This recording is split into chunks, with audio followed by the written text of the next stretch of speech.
Parceiro Desenvolvimento Polícia Timor-Leste TLPD, ao instala CCTV a cela Comando Polícia Município Dili.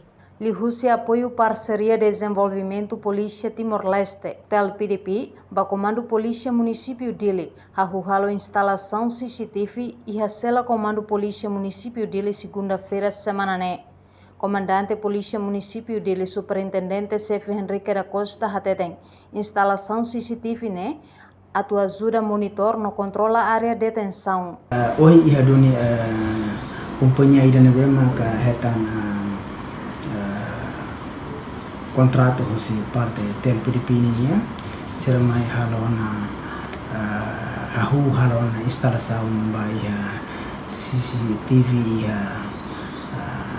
detenção comando município de Linian também tatene itanian CCTV nene tinahira bakoto nene ade então ita precisa tu instala fila file para tornar hori ajuda monitor ka controle a detenção então hoje equipa hoje companhia nene halona serviço espera que semana ida semana ruang lara bela remata. Baseia a desenha Parceria Desenvolvimento Polícia Timor-Leste TLPDP, instalação CCTV e a unidade Ruanulu, aloca bacela detenção tuang no phone.